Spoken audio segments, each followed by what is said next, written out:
দোষটা তোমার নয় মোহনা, দোষটা আমার। আমারই বোঝা উচিত ছিল তোমার মতো এত বড় একটা শয়তান অন্তত কমলিকে দেখিয়ে দেখিয়ে খাবারে বিষ মেশাবে না। তুমি এটা ইচ্ছে করে করেছো যাতে সবার সামনে আমি ভুল প্রমাণিত হই, আর তাই হোক। কি ভুল ভাল বকে যাচ্ছ বলো তো? আমি না কিছু বুঝতে পারছি না।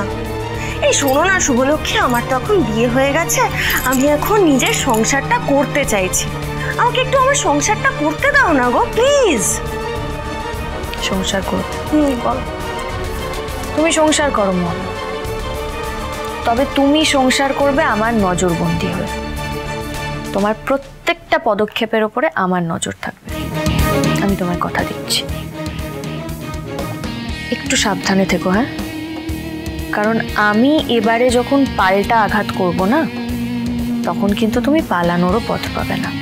আর প্রত্যেকবারের মতো এবারেও শেষে আমিই জিতব।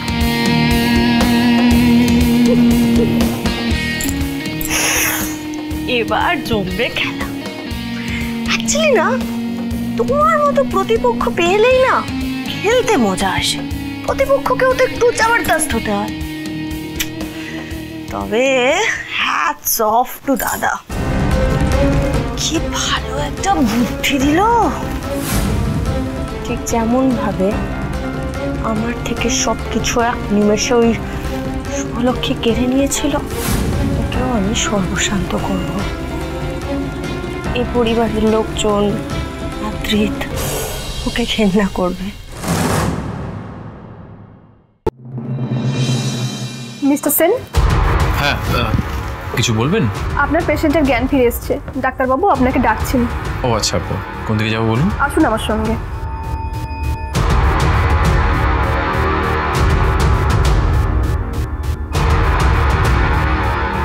আসুন আসুন। উনি স্ট্রেস থেকেই আচমকা অজ্ঞান হয়ে গেছিলেন। প্রেগন্যান্সির আর্লি স্টেজ তো, এই সময় এত চিন্তা ঠিক নয়। এই সময় ওনাকে সাবধানে থাকতে হবে। ও আরেকটা কথা, হসপিটালে কয়েকটা টেস্টের জন্য ওনাকে 2 দিন রাখতে হবে। না না, আমাকে বাড়ি যেতে হবে। ডক্টর, আমি যদি পেশেন্টকে আজকে বাড়ি নিয়ে যাই তাহলে হয়তো ও কমফোর্টেবল হবে। সেক্ষেত্রে টেস্টের জন্য আমি কালকে পরশু নিয়ে আসবো। দেখুন, আপনার ওয়াইফ আপনাদের কল, টেস্টগুলো কিন্তু ইম্পর্টেন্ট, না হলে প্রেগন্যান্সি পিরিয়ডে পরে গিয়ে। না না ডক্টর, আমি ওনার কেউ। ডক্টর থ্যাংক ইউ, আমি ডেফিনেটলি টেস্টের জন্য কালকে ওকে নিয়ে আসবো। ওকে, তুমি এসো আমার সাথে।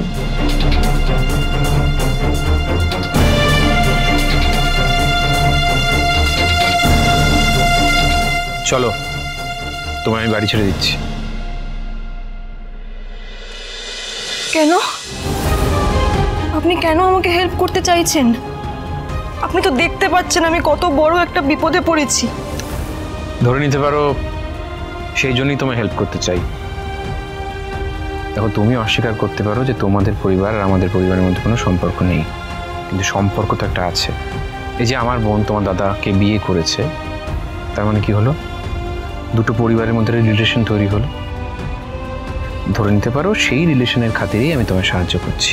আমি জানি তুমি আমাকে অপছন্দ করো, কিন্তু বিশ্বাস করো, তুমি যতটা খারাপ ভাবো আমি অতটা খারাপ মানুষ নই। আমি যা করেছি আমার বোনের জন্য করেছি। গৃহপ্রবেশ সোম থেকে রবি রাত 10টায় স্টার জলসায় ও জিও হটস্টারে।